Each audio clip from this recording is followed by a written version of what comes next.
देश के कई राज्यों में आंधी बारिश का कहर देखने को मिला है। यूपी, बिहार समेत कई राज्यों ने आंधी बारिश का कहर देखने को मिला। पश्चिमी यूपी के कई जिले हैं जहां पर आंधी और बारिश से नुकसान हुआ है। दिल्ली एनसीआर में मौसम का मिजाज भी बदला है। कई राज्य ऐसे जहां पर आंधी और बारिश, हालांकि कहीं पर नुकसान भी देखा गया है। अचानक से मौसम का मिजाज बदल गया। तेज हवाएं जिसके साथ आंधी और बारिश जिसका कहर देखने को मिला कई राज्यों में। हालांकि दिल्ली और एनसीआर में बताएं मौसम का मिजाज बदला, लोगों को राहत भी मिली, लेकिन इसके चलते किसानों को खासा नुकसान यहां पर हुआ है। बड़े बड़े पेड़ गिरकर जमीन पर आ गए, जिसके चलते आवाजाही भी खासा प्रभावित हुई है।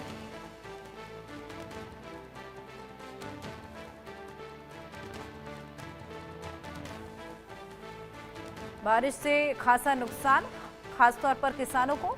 दिल्ली एनसीआर में मौसम का मिजाज बदला है। कई राज्य ऐसे हैं जहां पर आंधी बारिश का कहर देखने को मिला और यूपी, बिहार समेत कई राज्य में आंधी और बारिश का ये कहर देखने को मिला है। मौसम की मार कई लोग यहां पर झेल रहे हैं। कुदरत का कोहराम भी देखने को मिला, जिस तरीके से बड़े बड़े पेड़ जमीनों पर आ गिरे। उत्तर से लेकर दक्षिण तक सभी लाचार हैं। मौसम की मार यहां पर झेलने को मिली। बारिश, आंधी, तूफान, जिसके बाद किसानों में खास तौर पर नाराजगी है, जिसके चलते आपको बताएं तमाम फसलों को नुकसान हुआ है। और यहां पर आम जनता, हालांकि जिस तरीके से बेहद ज्यादा गर्मी बढ़ गई थी और मौसम बदलने के बाद राहत भरी सांस लेती हुई नजर आई। देश के ऐसे कई राज्य जहां पर आंधी और बारिश का कहर देखने को मिला। बड़े बड़े पेड़ों के गिरने के कारण आवाजाही में खासा समस्या हुई है। मौसम का ये मिजाज बेमौसम जो बारिश देखने को मिली, सर्दी जैसे ही गई, जिसके बाद हमने देखा भीषण गर्मी देखने को मिली थी और अचानक से मौसम में बदलाव हुआ है। मौसम का मिजाज बदला, जिसके बाद आंधी और बारिश कई दिनों से देखी जा रही है। हालांकि इसके चलते मौसम की मार भी कई किसानों को झेलनी पड़ी है। उत्तर से लेकर दक्षिण तक सभी लाचार नजर आए। किसान खास तौर पर खासा नुकसान झेलते हुए नजर आए फसलों को लेकर। लेकिन जो लोग यहाँ पर गर्मी से पीड़ित थे, जिस तरीके से अचानक से बेहद ज़्यादा गर्मी बढ़ गई थी, उनको यहाँ पर राहत भरी सांस भी लेने को मिली।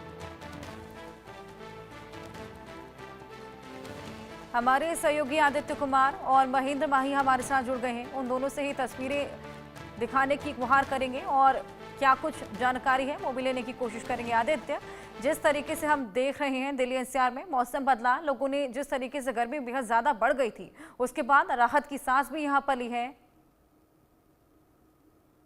जी बिल्कुल हर्षा, जिस तरीके से लगातार गर्मी बढ़ रही थी और जो टेम्परेचर है वो 42 डिग्री सेल्सियस तक जो है जा रहा था, जबकि दिल्ली एनसीआर में देखा जाता है कि ये जून और जुलाई के समय में इतना टेम्परेचर होता है, जो अभी मार्च अप्रैल से ही देखने को मिल रहा था। जिसके बाद मौसम विभाग ने एक एडवाइजरी जारी की थी, जिसके अनुसार अचानक से मौसम परिवर्तन की बात कही थी। बीती रात को भी एक एडवाइजरी जारी की गई थी, जिसमें 50 से 60 घंटे प्रति किलोमीटर प्रति घंटे के रफ्तार से हवा की रफ्तार होने की बात कही थी और बारिश की बात कही। जिसके बाद कल देखा भी गया था कि देर रात जो है बूंदाबांदी भी हुई थी और तेज हवा जो है वो चली थी। जिसके बाद लगातार दिल्ली एनसीआर वालों को जो गर्मी से परेशानी हो रही थी, उससे जरूर जो है थोड़ी सी राहत मिली है। और बताया जा रहा है कि आगामी जो कुछ दिन है, चाहे एक हफ्ते की बात हम करें तो आगामी एक हफ्ते तक यही मौसम रहने वाला है। कुछ हद तक जो है दिन में गर्मी जरूर रहेगी, लेकिन रात में थोड़ा सा मौसम शांत हो जाएगा, गर्मी जो है थोड़ी कम हो जाएगी और कम से कम लोग जो है रात को चैन से सो पाएंगे।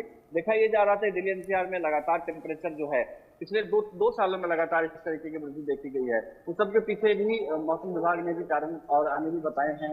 इस तरीके से पर्यावरण चेंज हो रहे हैं, जो जिस तरीके से कंप्यूटराइजेशन लगातार होता जा रहा है, इस सब की वजह से जो है स्थिति अच्छी हो रही है। दिल्ली एनसीआर में लगातार कंप्यूटराइजेशन हो रहा है, नई बिल्डिंगें बन रही हैं, सड़कें बन रही हैं, उन सब की वजह से जो है गर्मी यहाँ पर ज्यादा है। और मिनिमम टेम्परेचर की अगर हम बात करें और मैक्सिमम टेम्परेचर की बात करें तो लगातार अभी एक महीने में देखा जा रहा है कि ग्रेजुअली एक जो बढ़ता हुआ टेम्परेचर होता है वो दिखाई दे रहा है, जो 42 डिग्री सेल्सियस तक पहुंच गया है। दिल्ली के कई ऐसे इलाके हैं जहां पर बहुत ज्यादा गर्मी जो है महसूस की जा रही थी। जैसे ग्रामीण क्षेत्र की बात करें, ग्रामीण जो गर्मी बेहद ज्यादा बढ़ गई थी उसके बाद राहत की सांस लेते हुए यहाँ पर लोग नजर आए। महेंद्र, आपका भी मैं रुख करूंगी, नोएडा में आपकी मौजूदगी है, वहां पर फिलहाल क्या मौसम है, कल कैसा मौसम वहां पर बना था और लोगों को कितनी राहत वहां पर मिलती हुई नजर आई?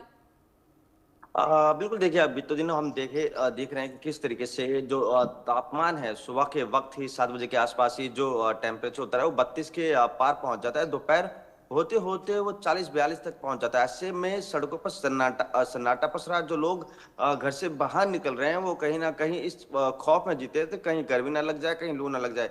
मगर कल अचानक देर शाम पूरे दिल्ली एनसीआर समेत पूरे पश्चिमी उत्तर भारत में मौसम बदला और जिस तरीके से पहाड़ों में भी मौसम बदला उसका सीधा असर मैदानी इलाकों में भी दिख रहा है। हमने देखा कि शाम तकरीबन 8-9 बजे के आसपास जो है हल्की पल्ली धूल भली जो है आंधी चली। उसके बाद थोड़ी रिमझिम बारिश हुई और कुछ जगह ऐसे भी हुआ जहां तेज हवाओं के साथ जो पेड़ होते हैं रास्ते में वो टूट के नीचे गिर गए और ऐसे में इस आंधी की वजह से जो लाइट है जो उसमें काफी समस्या देखने को मिली। लोग घर से बाहर निकले, जो बिजली कनेक्शन है वो काफी आउट हुआ। तो ऐसे में कह सकते हैं थोड़ी राहत मिली, मगर इस बारिश से और आंधी से लोगों को आफत भी बन के आई, क्योंकि हम देख रहे हैं किस तरीके से किसानों को नुकसान भी हो रहा है इस बारिश का मौसम का, क्योंकि फसल बिल्कुल तैयार हो चुकी है, कटने को तैयार है। मगर ऐसे में सोचिए अगर बारिश हो जाती है या ओलावृष्टि हो जाती है तो कहीं ना कहीं किसानों को बहुत ज्यादा नुकसान होगा। और दूसरी तरफ वो लोग जो पूरे दिन बाहर कमाते खाते हैं उनके लिए भी समस्या है। मगर जिस तरीके से आईएमडी ने ये प्रेडिक्शन किया था कि 19 अप्रैल और 20 अप्रैल के आसपास जो है मौसम थोड़ा चेंजेस होगा, मौसम में बदलाव देखा जाएगा, बारिश बहुत तेज होगी। मगर बारिश तो नहीं हुई, हल्की बूंदाबांदी पूरे एनसीआर में। और इसके साथ साथ देखिए इस बारिश का थोड़ा बहुत फायदा हुआ वेदर में और पॉल्यूशन में, क्योंकि हम देख रहे थे अचानक बिल्कुल दिल्ली महेंद्र, का और मौसम नोएडा का का। मिजाज बदला, साथ में आफत भी लाया लेकिन राहत भी लाया। बहुत शुक्रिया महेंद्र, बहुत शुक्रिया आदित्य आपका हमारे साथ जुड़ने के लिए, तमाम जानकारियां साझा करने